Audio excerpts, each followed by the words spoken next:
Hey Nick, I hope school's going well. That's a great question you had about the body being a self-healing organism. It is a self-healing organism when it's in the right environment.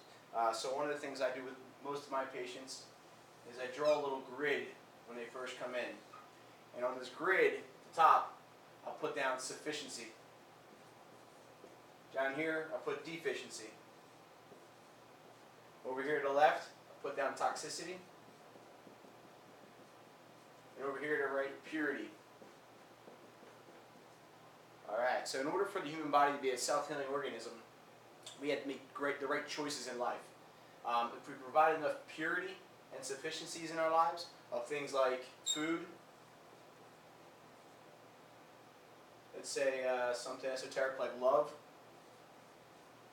air, water, what else is in there?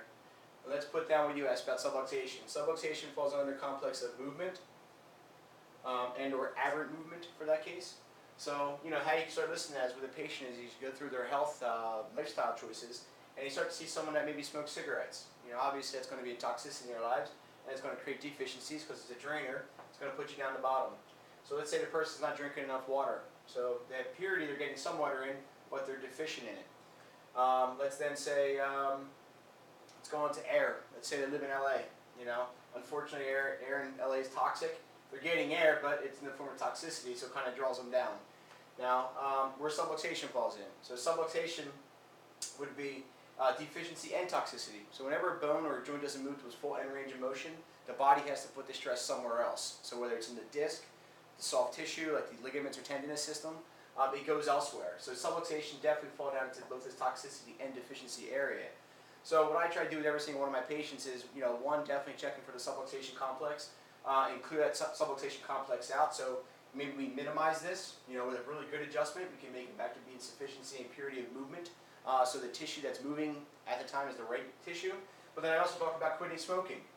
I'm talking about taking essential fatty acids and fish oils, maybe some good high antioxidants to counteract maybe the 10, 20 years they've been smoking. And then also look at, say, you know, say if this was the, like water. You know, we'll talk about getting enough water in. So now they're drinking up in here. Maybe it's about air quality. We'll talk about getting out to the country every couple of weekends. So maybe we get that a little bit closer to that line. So one of my goals with every single patient is to find out where they're sitting in these toxicity, deficiency, sufficiency, purity spots. And as much as I can as a doctor is push them up into that section. So one of the things you always remember as you're going through school is that the literal meaning of doctor is teacher. And yes, removing subluxation is a super powerful tool that we have. But we have to also look at the other balance too and say, hey, how can I create that change and really get my patients to that next level? So Nick, I hope you're having a great time out in school and see you when you get back. Thanks.